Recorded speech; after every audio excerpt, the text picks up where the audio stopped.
आप लोगों का स्वागत है अकस्टम्ड क्लासेस में। अभी तक हम लोग अपना बैंक रिकंसिलिएशन स्टेटमेंट तक 11th क्लास के अकाउंट्स को पूरा कर चुके हैं। इसके बाद अब बारी है ट्रायल बैलेंस की। वैसे तो ट्रायल बैलेंस मैंने आपको लेजर के वक्त भी समझा दिया था, लेकिन फिर भी अब उसमें एक आधे पॉइंट्स ऐसे हैं जो उस वक्त डिस्कस नहीं हो पाए थे, लेकिन अब करने बहुत ज़रूरी हैं। आप लोगों को याद होगा जब मैंने आपको लेजर करवाए थे तो ऐसे ही बताया था कि हर अकाउंट का अपना एक नेचर होता है जो वो फॉलो करता है। उसके अपने डेबिट क्रेडिट के रूल्स के हिसाब से पोस्टिंग लेता है एंट्रीज की, है ना। और जिसकी मैं फिर मैंने आपको लेजर अकाउंट्स में पोस्टिंग भी करवाई थी। याद होगा आपको ये क्वेश्चन, ठीक है, जिसमें हमने पूरा अपना लेजर प्रिपेयर किए थे। और एंड में जब बैलेंस करा था हमने अपने अकाउंट्स को, उसके बाद जिस साइड का टोटल ज़्यादा था, ठीक है, उसमें से जिस साइड का टोटल कम था उसके टोटल को माइनस करने के बाद जो शॉर्टफॉल होता था, जिस साइड हम लोग शॉर्टफॉल लिखते थे उस वक्त उसको लिखते थे हम लोग बाय बैलेंस सीडी या फिर बैलेंस सीडी से, ठीक है। और जिसको हम लोग ब्रॉड फॉरवर्ड करके नेक्स्ट अकाउंटिंग पीरियड में लेकर आते थे टू बैलेंस बीडी के साथ। और मैंने आपको जब भी ओपनिंग बैलेंसेस या फिर बैलेंस करके कोई भी वर्ड बोला है तो आपसे ये बोला है कि हम लोग ये बैलेंस बीडी वाले वर्ड पे ज़्यादा ध्यान रखते हैं। भले ही हमारा बैलेंस बीडी डेबिट साइड आ रहा हो या फिर हमारा बैलेंस बीडी क्रेडिट साइड आ रहा हो, जहां ये बैलेंस बीडी हमें अपने लेजर अकाउंट्स में देखने को मिलता है, ठीक है, उस तरफ लिखे बैलेंस को हम लोग कहते हैं डेबिट बैलेंस। इसका मतलब ये था कि जब मैंने अपने अकाउंटिंग पीरियड में ट्रांजैक्शंस करी थी तो जो मेरा डेबिट साइड का टोटल था वो मेरी क्रेडिट साइड के टोटल से ज़्यादा आया था। मतलब मेरे अकाउंट में डेबिट चीज़ें ज़्यादा हुई थी, क्रेडिट कम हुई थी, ठीक है। इस वजह से मेरा डेबिट का टोटल जो था वो क्रेडिट के टोटल से ज़्यादा आया था। और कितना कम था, ठीक है, क्रेडिट का बैलेंस मेरे डेबिट बैलेंस से कितना कम था उसको हम लोग बैलेंस सीडी से लिखा करते थे, जो कि अगले टर्म में ब्रॉड फॉरवर्ड होके नेक्स्ट अपनी ओरिजिनल जगह पे आ जाता था, ठीक है।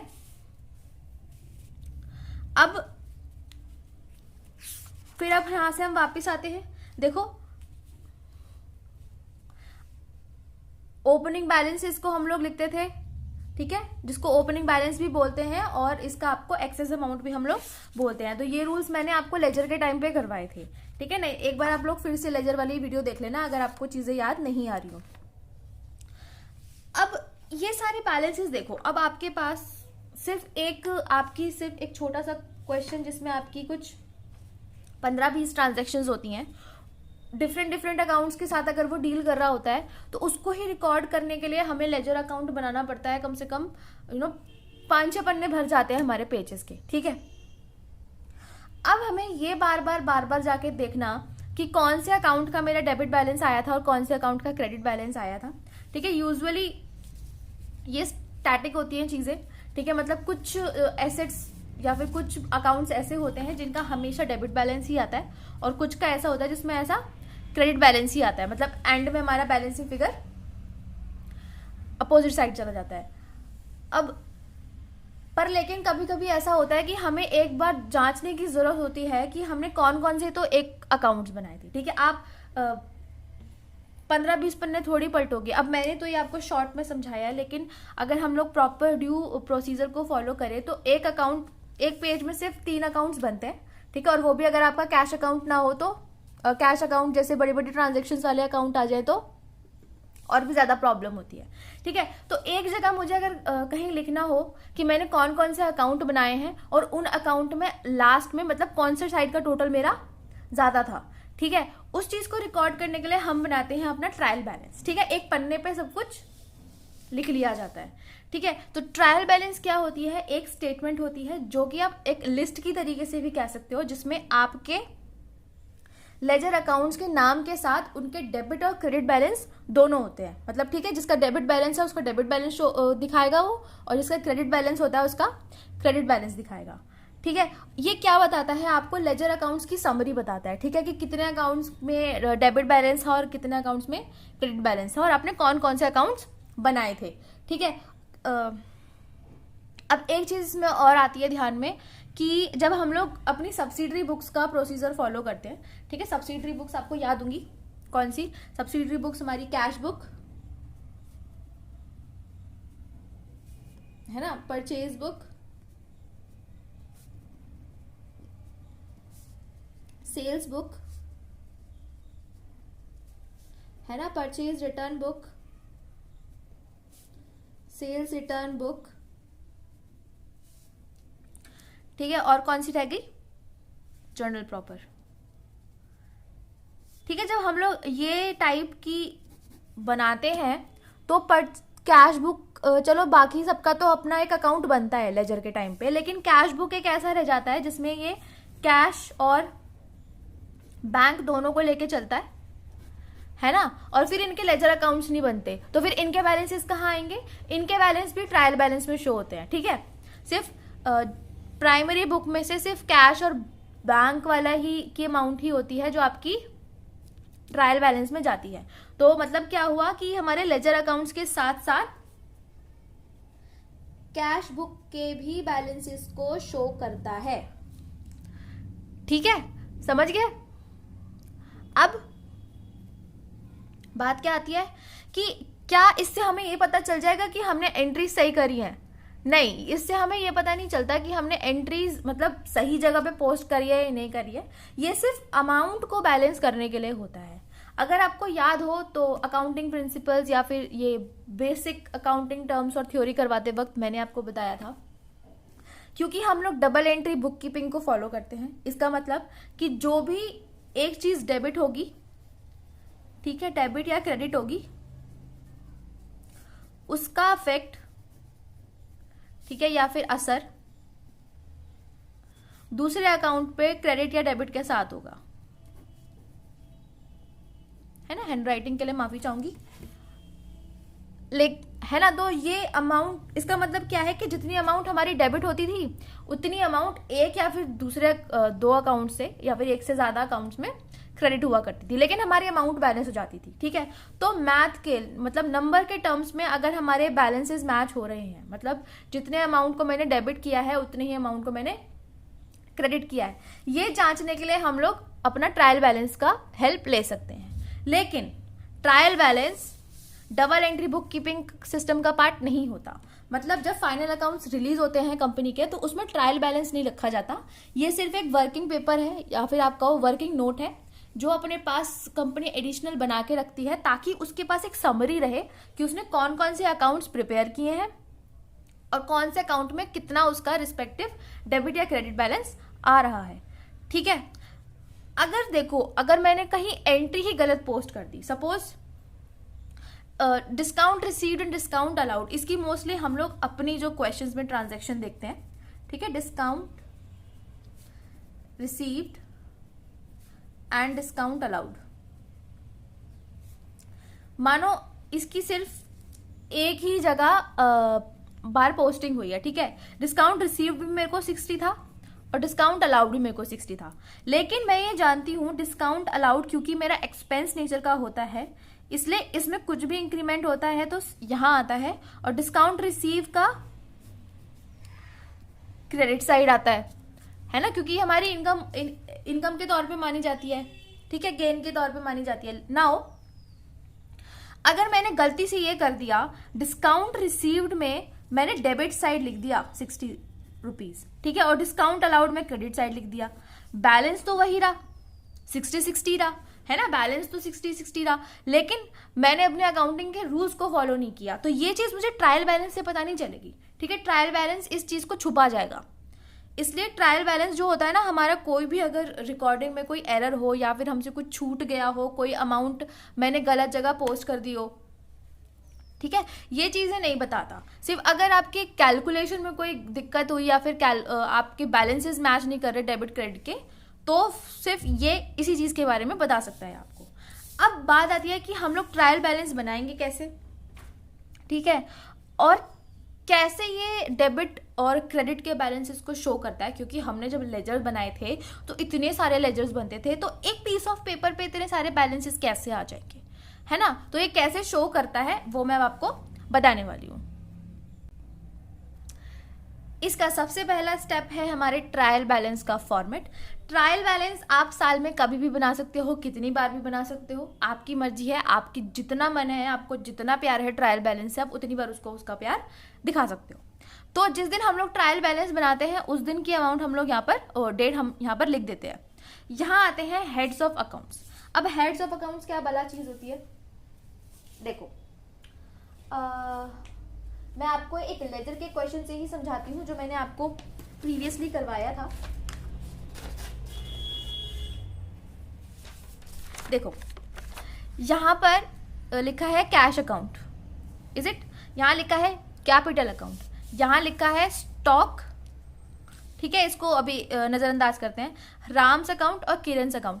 जिनके नाम लिखे होते हैं ना अकाउंट में, ठीक है, जिनके नाम यहाँ पर लिखे होते हैं कि हम लोग किसके अकाउंट के अंदर एंट्रीज पोस्ट करने वाले हैं, ठीक है, उन अकाउंट्स को, उस नाम को कहते हैं हेड ऑफ अकाउंट्स। मतलब हेड ऑफ अकाउंट्स यहाँ लिखे जाते हैं। जैसे अब मैं एंट्री पोस्ट करूंगी तो यहाँ लिखूंगी कैश अकाउंट, ठीक है। अब कैश अकाउंट में बैलेंस बीडी मेरा किस तरफ आया था, मतलब किस तरफ का टोटल मेरा ज्यादा था, डेबिट साइड का, है ना। तो बैलेंस बीडी मतलब यहाँ लिखूंगी मैं, डेबिट साइड पे इसकी अमाउंट लिख दूंगी 1,10,500, ठीक है। ऐसी सेम कैपिटल अकाउंट, अब मैं कैपिटल अकाउंट का नाम लिखूंगी, ठीक है। अब कैपिटल अकाउंट में देखो मेरा क्रेडिट साइड पे अमाउंट ज्यादा था, ठीक है, इसलिए शॉर्टफॉल डेबिट साइड आया और बैलेंस बीडी मैंने कहाँ लिखा हुआ है, क्रेडिट साइड। तो इसका कौन सा वाला बैलेंस हो गया, ये क्रेडिट बैलेंस, है ना। तो कैपिटल अकाउंट में अब मैं यहाँ पर क्रेडिट साइड लिख दूंगी कितना, 4,02,000, ठीक है।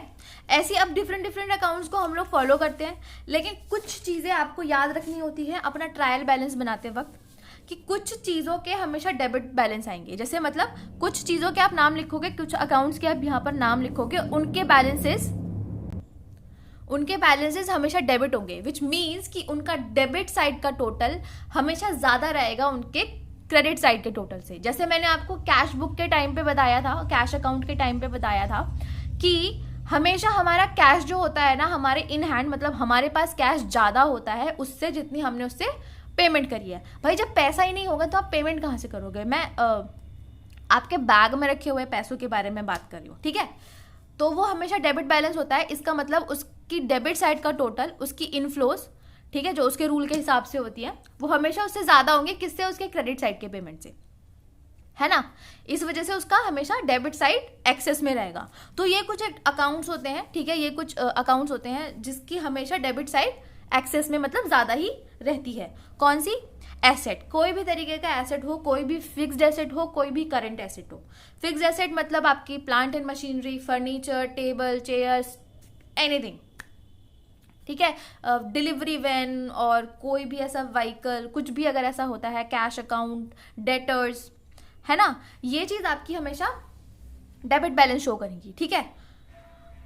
फिर उसके अलावा परचेज अकाउंट भी हमेशा डेबिट बैलेंस ही रहता है, ठीक है, क्योंकि purchase is what is your increase in stock, और अनलेस सेल्स के अलावा कोई और रीजन से स्टॉक डिक्रीज होता है तभी परचेज अकाउंट क्रेडिट होता है, वरना हमेशा ये डेबिट ही होता रहता है, ठीक है। रिटर्न इनवर्ड्स मतलब सेल्स रिटर्न, अगर सेल्स रिटर्न का हमेशा बैलेंस डेबिट आएगा आपका एंड में। इनपुट जीएसटी, ठीक है, जीएसटी, इनपुट जीएसटी कौन सी होती है, जो कि हम लोग परचेज के टाइम पे करते हैं, ठीक है। तो अगर परचेज अकाउंट हमारा डेबिट बैलेंस शो कर रहा है तो हमारा इनपुट जीएसटी भी हमेशा डेबिट बैलेंस शो करेगा। लेकिन इसके आप लोग हेड्स मतलब लेजर अकाउंट्स अलग अलग बनाओगे, इनपुट सीजीएसटी का अलग, इनपुट एसजीएसटी का अलग और इनपुट आईजीएसटी का अलग, है ना। तो इन तीनों के ही बैलेंस हमेशा डेबिट शो करेंगे। ओपनिंग स्टॉक क्या होता है, ओपनिंग स्टॉक मतलब जब आपने साल अपना शुरू किया, जब अपने अकाउंटिंग पीरियड अपना स्टार्ट किया, तो उस वक्त आपके पास सामान कितना था बेचने लायक, ठीक है। मतलब अब जिससे मैं मेरा स्टेशनरी का काम है, जिसमें मैं रजिस्टर, पेन, पेंसिल सब कुछ बेचती हूँ। तो जब मैंने साल अपना स्टार्ट किया, ठीक है, अकाउंटिंग पीरियड का, उस वक्त मेरे पास कितना सामान था जिसमें मैं बिजनेस में डील करती हूँ, उसको हम लोग कहते हैं ओपनिंग स्टॉक। और अकाउंटिंग की लैंग्वेज में बोलूं तो ये होती है amount of goods unsold at the beginning of the year, मतलब साल की शुरुआत में कितना सामान ऐसा था मेरे पास जो बेचने लायक था, जिसको मैं अपने साल में बेच सकती हूँ, उसकी अमाउंट। ठीक है, क्लोजिंग स्टॉक। अब क्लोजिंग स्टॉक जो है वो थोड़ा बात करने वाली चीज है, इसके ऊपर हमें खुल के बात करने की जरूरत है, इसको हम लोग बाद में डिस्कस करेंगे। बट अगर ट्रायल बैलेंस में क्लोजिंग स्टॉक आता है तो उसका डेबिट बैलेंस आएगा। डिस्काउंट अलाउड हमारा क्या होता है, एक्सपेंस होता है, और कोई भी एक्सपेंस और लॉस पता है आपको डेबिट बैलेंस होते हैं। आपको याद है ये वाली चीज, ये छोटे से पेपर पे मैंने आपके इतना बड़ा धमाका लिखा हुआ है कि इनके हमेशा बैलेंसेस डेबिट आते हैं और इनके हमेशा बैलेंसेस क्रेडिट होते हैं, है ना। तो वही वाली बात अभी इस वक्त चल रही है हमारी। तो एक्सपेंसेस और लॉसेस के हमेशा डेबिट बैलेंस होते हैं, इसलिए वो ट्रायल बैलेंस में भी डेबिट बैलेंस ही शो करेगा। बैंक बैलेंस भी एक चर्चा का विषय है, उसको हम लोग बाद में प्रस्तुत करेंगे। ठीक है, ये भी एक टॉपिक है जिसके ऊपर आपको अच्छे से बात करनी चाहिए, इसलिए उसके ऊपर बाद में बात होगी। बैड डेट्स क्या होते हैं, आपका लॉस होता है। ठीक है, किसी भी तरीके का लॉस, आपका पैसा डूब गया, आपका स्टॉक खराब हो गया, आपका स्टॉक चोरी हो गया, आग लग गया, तो किसी भी टाइप का लॉस जो होता है वो आपका डेबिट बैलेंस में आता है। ठीक है, अब क्रेडिट बैलेंस कौन कौन से शो करते हैं। ठीक है, कैपिटल का हमेशा क्रेडिट बैलेंस आएगा, मतलब उसका क्रेडिट साइड हमेशा ज्यादा होगा डेबिट साइड से। ठीक है, किसी भी तरीके की लाइबिलिटीज है, अब लाइबिलिटीज में क्या क्या आती हैं, आपके क्रेडिटर्स भी आते हैं, बिल्स पेबल भी आते हैं, और अगर कोई आउटस्टैंडिंग एक्सपेंसेस है वो भी आपकी लाइबिलिटीज होती हैं, तो वो भी आपकी हमेशा क्रेडिट बैलेंस शो करेंगी। क्रेडिटर्स हो गई, किसी भी टाइप का इनकम या गेन होता है वो आपका क्रेडिट हमेशा बैलेंस शो करता है। ठीक है, सेल्स अकाउंट आपकी हमेशा क्रेडिट बैलेंस शो करेगी। ठीक है, अब सेल्स अकाउंट है और इसके साथ साथ आपका है रिटर्न आउटवर्ड, मतलब परचेज रिटर्न। ठीक है, परचेज रिटर्न आपका हमेशा क्रेडिट बैलेंस शो करता है। आउटपुट जीएसटी, अब आउटपुट जीएसटी कौन सी होती है, वो जीएसटी चार्ज जो हमने सामान बेचा है उस पे लगी है ना।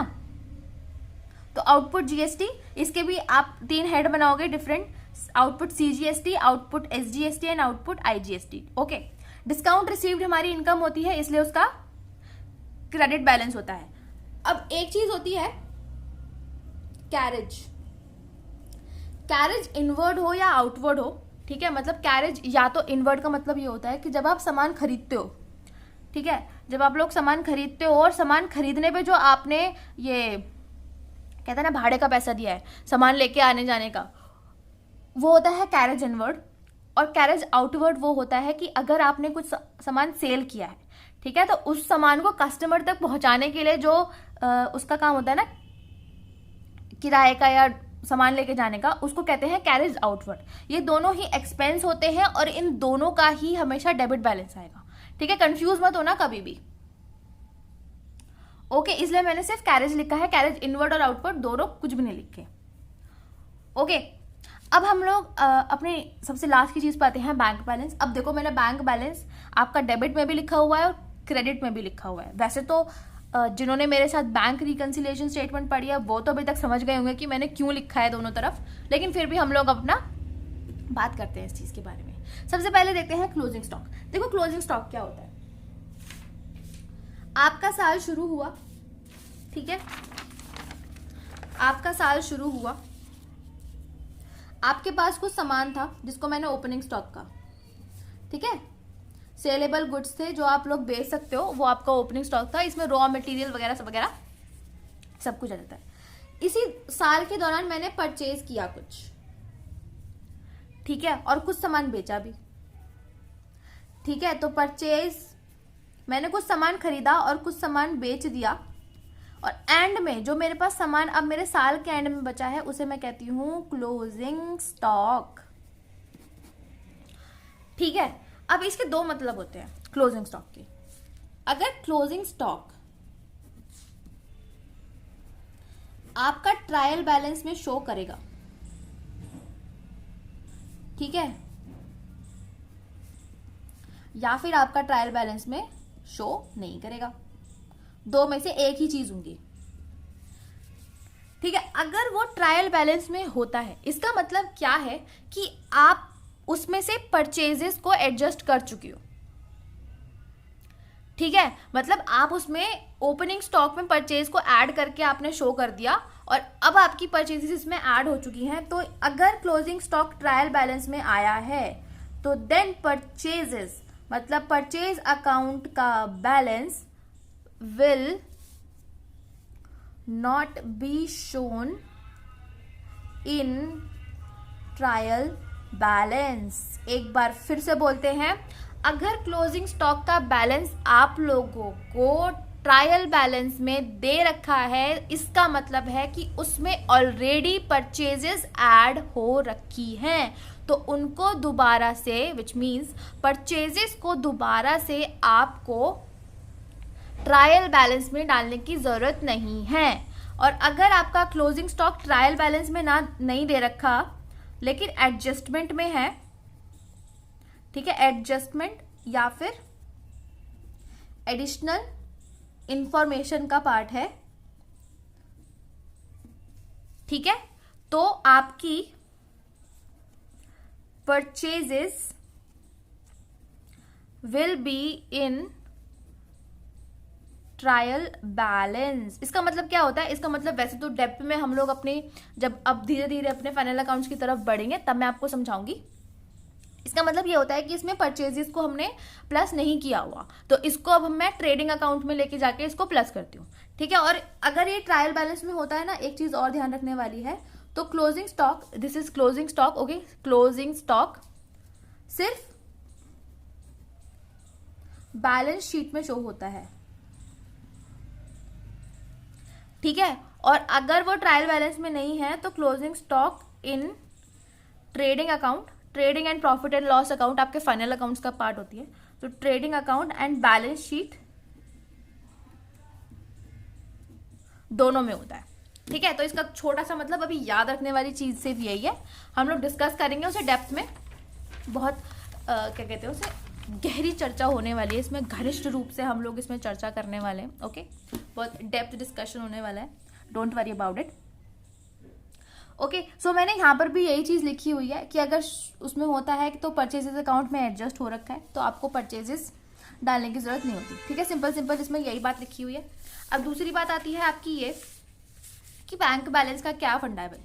अब देखो, हमने जब अपनी BRS करी थी तो बैंक फेवरेबल बैलेंस और अनफेवरेबल बैलेंस, मतलब बैंक ओवरड्राफ्ट के बारे में भी बात करी थी। इसका मतलब ये है कि हम लोग ऐसा भी सीन फेस करते हैं जहां पर हमने बैंक से ज्यादा पैसा ले रखा है, ठीक है, मतलब हमने डिपॉजिट इतना नहीं किया बैंक में जितना हमने विड्रॉ किया है। अगर आप लोगों को पता हो, जितने लोग जानते हैं, क्रेडिट कार्ड नाम की चीज सुनी है आपने? इसमें क्या होता है? क्रेडिट कार्ड में क्या होता है, आपके अकाउंट में भले ही इतना पैसा ना हो, मतलब सपोज आपके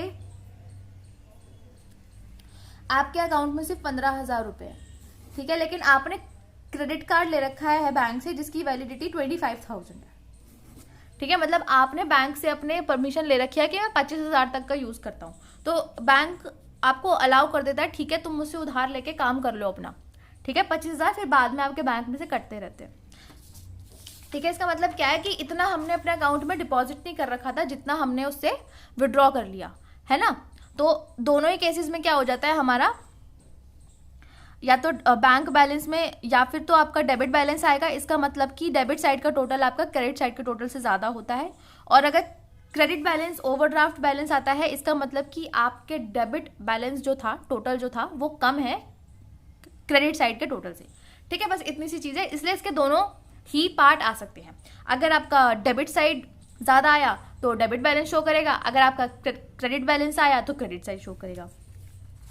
अब देखो, मैंने आपकी बुक से पकड़ के कुछ चीजें हैं जो निकाली हैं, ठीक है।